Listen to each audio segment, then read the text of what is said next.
Assalamualaikum warahmatullahi wabarakatuh. Alhamdulillahilladzi arsala rasulahu bil huda wa dinil haq liyudhhirahu 'ala dini kullih wa kafa billahi syahida. Asyhadu an la ilaha illallah wa asyhadu anna Muhammadar Rasulullah. Alhamdulillahirabbil alamin. Hari ini kita bisa berjumpa kembali dalam channel Couple Tablik bersama saya Bagus Ani Putra. Saya Monika Ani Putra. Nah, ini sudah lama kita tidak wisata-wisata, tidak jalan-jalan karena kita mematuhi peraturan pemerintah untuk stay at home gitu ya. Nah, kalau dulu waktu masih papi bekerja di pelabuhan, mami pengen naik apa itu? Kapal pesiar. Naik kapal pesiar ya. Pengen naik kapal pesiar, dan kelihatannya hari ini istri saya punya cerita tentang kapal pesiar. Ada sebuah kapal pesiar besar yang otomatis kapal pesiar itu sangat indah dan isinya banyak. Tersebutlah di situ ada sepasang suami istri yang sedang menikmati liburan di kapal pesiar itu. Tapi naas, ternyata kapal pesiar itu mengalami sebuah kecelakaan dan kemudian kapal itu hendak tenggelam seperti halnya Titanic itu ya Pak ya. Ya, kita bayangkan kayak Titanic gitu ya. Seperti Titanic. Kapal itu mau tenggelam. Ketika si kapal itu mau tenggelam, lalu sepasang suami istri itu segera berlari menuju ke arah Skoci, di mana Skoci berada. Ketika berada di depan Skoci dan Skoci itu sudah penuh orang, ternyata hanya tersisa satu tempat lagi untuk penumpang Skoci tadi. Lalu terjadilah sedikit percakapan di antara suami istri tadi.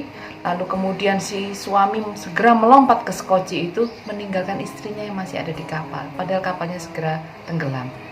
Kemudian tidak lama kemudian, sebelum kapal tenggelam, si istri itu meneriakkan sesuatu kepada suaminya. Dan tidak lama setelah itu kapal pun tenggelam. Cerita tadi diceritakan oleh seorang guru kepada muridnya. Jadi diceritakan. Nah, kemudian seorang guru itu menanyakan kepada muridnya, "Anak-anak, kira-kira kata apa atau kalimat apa yang diteriakkan oleh sang istri kepada suami sebelum Skoci itu menjauh dari kapal dan kapal itu segera tenggelam?" Lalu segera riuhlah jawaban dari para muridnya. Si istri mengatakan kepada suaminya, "Lelaki egois, saya ditinggal."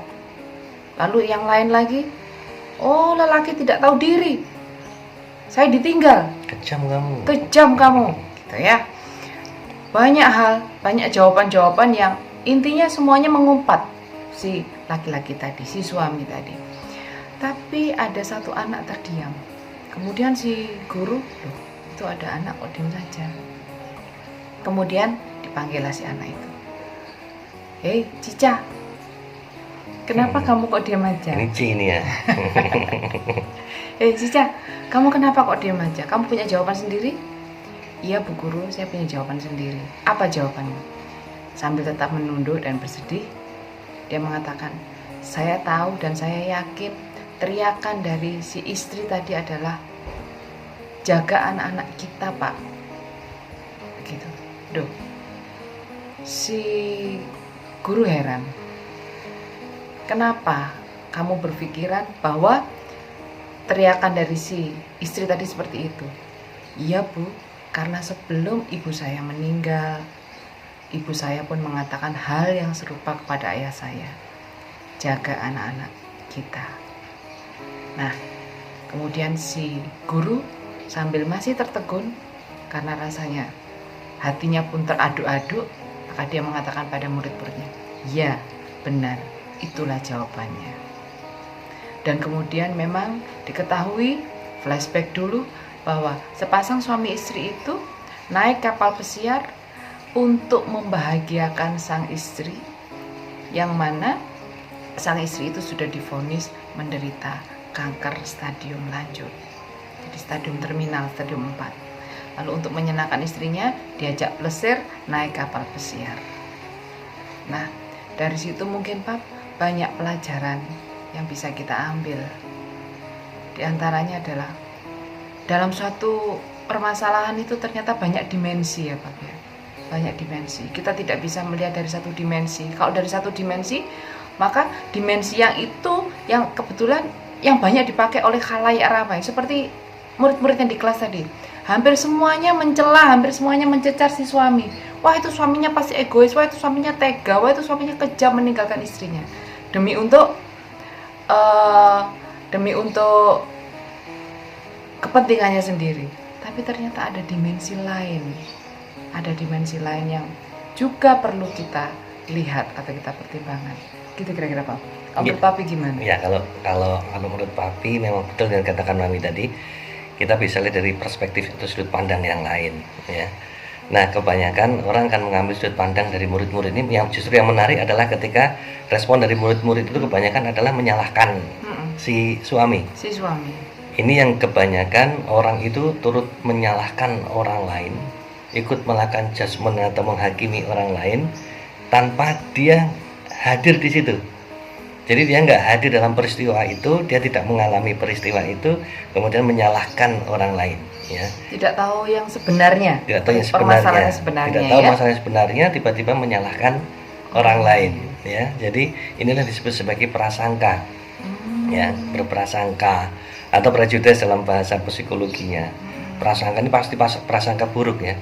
Allah sudah memberikan warning kepada orang yang suka berprasangka seperti ini. Ya, dalam surat Al-Hujurat ayat 12. Hai orang-orang yang beriman, jauhilah kebanyakan kecurigaan atau purbasangka atau prasangka. Ya.